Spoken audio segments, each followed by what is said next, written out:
മിക്കൂസ് വേൾഡിലേക്ക് എല്ലാവർക്കും സ്വാഗതം. അപ്പോൾ ആമിയുടെ കുറച്ചൊക്കെ അസുഖം ഭേദമുണ്ട്. അസുഖം എന്ന് പറയാൻ പറ്റില്ല, അവൾക്ക് വയ്യ.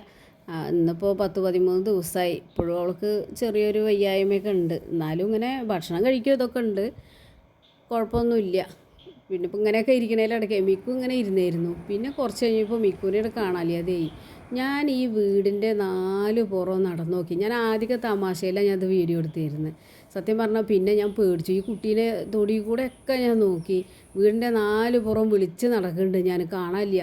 കട്ടിലിൻ്റെ അടിയിലൊക്കെയാണ് അവൻ പോയി കിടക്കുക. അവിടെയൊക്കെ നോക്കി, അവിടെ ഒന്നുമില്ല. ഞാൻ ഗേറ്റാണെങ്കിൽ അടച്ചിട്ടു. പിന്നെ എവിടേക്കാണ് പോയി, ഇത് ചാടി പോയില്ലല്ലോ എന്ന് വിചാരിച്ചിട്ട് സത്യം പറഞ്ഞാൽ കുറച്ച് കഴിഞ്ഞപ്പോൾ ഞാൻ വീഡിയോ എടുക്കലും നിർത്തി ഇവനെ കാണാഞ്ഞിട്ടേ. അപ്പോൾ എന്താ ആമി അവിടെ സോഫയുടെ അടിയിൽ കിടക്കുന്നുണ്ട്. അവളവിടെ ഒരു സ്ഥലമുണ്ട്, ഗ്യാപ്പ് ഉണ്ട്, അത് ഞാൻ നാളെ വീഡിയോയിൽ കാണിച്ചായിരുന്നു. അവിടെ ആമി കിടക്കുന്നുണ്ട്. ഇവനെ കാണാനില്ലാത്ത ഞാൻ കുറേ വീടിൻ്റെ 4 പുറം, ഞാൻ ഒരു പുറം നടക്കുമ്പോൾ ഒരു പുറം വരുന്നുണ്ട് വെച്ചിട്ട് ഞാൻ കുറേ നടക്കുന്നുണ്ട്, അങ്ങോട്ടും ഇങ്ങോട്ടും കാണാനില്ലേ. കുട്ടീനെ കണ്ടിട്ട് ഞാൻ ആകെ പേടിച്ചു. എവിടേക്കപ്പോൾ ഇത് ഓടിപ്പോയി എന്നറിയില്ല. കുറച്ച് കഴിഞ്ഞപ്പോൾ ആമി ഇതുണ്ടോ കിടക്കുന്നത്, അതിൻ്റെ ഇടയിൽ നിന്ന് അറ്റത്ത് ഒരു സൗണ്ട് കിട്ടും. നോക്കുമ്പോൾ എന്താണെന്ന് അറിയാം, എപ്പോഴും അതിൻ്റെ ഉള്ളിൽ കയറി കൂടി. അത് ഞങ്ങൾ കണ്ടിട്ടില്ല. ഞാൻ കുറേ തനിപ്പോൾ എനിക്ക് പോവുകയില്ല. ഇതിപ്പോൾ ഇങ്ങനെ ആമി ഇവിടെ കിടക്കുമ്പോൾ അവിടെ ഒരു ഇളക്കം കേട്ടപ്പോൾ സോഫ ഒന്നും കൂടെ ഗ്യാപ്പ് ഇട്ടിട്ടും കൂടെ മറ്റേ സോഫ നീക്കി വയ്ക്കപ്പോൾ ഉണ്ട് അതിൻ്റെ ഉള്ളിൽ നിന്ന് ഇങ്ങനെ സൗണ്ട് കേൾക്കണു. ആമി ഇരിക്കുന്നത് കണ്ടോ. അപ്പോൾ ഇവള് ഇവിടെ കിടക്കുന്നുണ്ട്, ഇവിടെ ഇങ്ങനെ കിടക്കുന്നത് കാണാം. പക്ഷെ മിക്കു അതിൻ്റെ ഉള്ളിലേക്ക് അങ്ങോട്ട് പോയത് ഞങ്ങൾ കണ്ടിട്ടില്ല.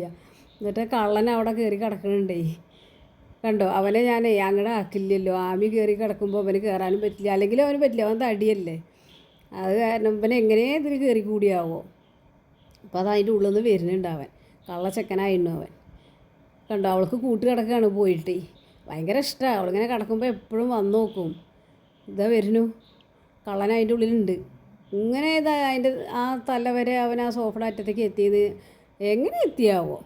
അപ്പോൾ അവളെ കടന്ന സ്ഥലമൊക്കെ മണം പിടിച്ച് നോക്കുകയാണേ. ഇതാ വരുന്നു അവനെ മുണ്ടോതെ പോയി കടന്നേ. സത്യം പറഞ്ഞാൽ ഒരു നിമിഷം കൊണ്ട് ഞാൻ നല്ലോണം പേടിച്ചു. ഇത് അതിൻ്റെ ഉള്ളിലേക്ക് ഇതുവരെ കയറിയിട്ട് ഞാൻ മുമ്പ് ചെറുപ്പത്തിലൊക്കെ കയറിയായിരുന്നു, ഇപ്പോൾ ഒന്നും കയറിയിട്ട് ഞാൻ കണ്ടിട്ടില്ല. അവനോട് ഞാൻ കളിയാക്കിയായിരുന്നു, അവനോട് ഞാൻ മിണ്ടില്ല പറഞ്ഞിട്ട്. അപ്പം എൻ്റെ മടിയിൽ വന്ന് കയറി നിൽക്കുകയാണേ. അവിടെ ഇങ്ങനെ നിന്നിട്ട് ഓരോന്നും പറയുക. അവനോട് ഞാൻ ഓരോന്നും ഇങ്ങനെ ചോദിക്കുകയാണ്. അപ്പോൾ പുറത്ത് നല്ല മഴ ഉണ്ട്. ഞാൻ ഇന്നലെ എടുത്ത വീഡിയോ ആണ്. അപ്പോൾ ആ മഴ ഇല്ലാത്ത സമയത്താണ് ഇന്നലെ ഉച്ചവരെ മഴ ഉണ്ടായിരുന്നു. ഉച്ചയ്ക്ക് ശേഷം പിന്നെ മഴയൊന്നും ഉണ്ടായിട്ടില്ല. ഇന്നിപ്പോൾ നല്ല വെയിലാണ്. അപ്പോൾ എടുത്ത വീഡിയോ ആണത്. കുട്ടീനെ കാണാൻ കഴിഞ്ഞിട്ട് ആകെ പേടിച്ചു പോയി. കാരണം മിക്കു എങ്ങാനും റോട്ടിലേക്ക് ഇറങ്ങിയാണ്ടല്ലോ. അവൻ ആമിയുടെ പോലെയല്ലേ. ആമിയാണെങ്കിൽ പിന്നെ ആരെയും ഒന്നും കാട്ടില്ല. മിക്കു അങ്ങനെയല്ല, അവൻ്റെ സ്വഭാവം അറിയില്ല. അവൻ ഇങ്ങനെ തന്നെ ഇവിടെ വീട്ടിലേക്കൊന്നും ഒരാളെ അടുപ്പിക്കാത്ത സാധനമാണ്. ഇന്നിപ്പോൾ ഇത്തിരി വെയിലുണ്ട്. അപ്പോൾ ആമി വെയിലുള്ള കിടക്കുക മുറ്റത്ത്. മിക്കിപ്പോൾ ചേച്ചി റോട്ടിൽ പോയിട്ടുണ്ട്. അപ്പോൾ എന്താ കാണാത്തതെന്ന് വിചാരിച്ചിട്ട് കടയിൽ പോയതാ, നോക്കിയിരിക്കുക. ഇപ്പം ഇത്രയൊക്കെ തന്നെയുള്ള വീഡിയോ ഇഷ്ടമായി എന്ന് വിചാരിക്കുകയാണ്. അടുത്ത വീഡിയോയ്ക്ക് വരുന്നവരേക്ക് അടുത്തൊരു വീഡിയോ ഞാൻ ഡെയിലി ഇടണം എന്നൊക്കെ ഉണ്ട്, പക്ഷെ പറ്റണില്ല. ഈ മഴയും പിന്നെ ആമിയുടെ ഈ വയ്യായി ഇതൊക്കെ പാടായിട്ട്. അപ്പോൾ ഞാൻ ഇനി സ്ഥിരമായിട്ട് ഇടാൻ നോക്കണുണ്ട്. എന്നിങ്ങനെ വിചാരിക്കും സ്ഥിരം ഇടണം എന്നുള്ളത്. അപ്പോൾ ഇത്രയൊക്കെ തന്നെയുള്ളൂ ഒന്ന്.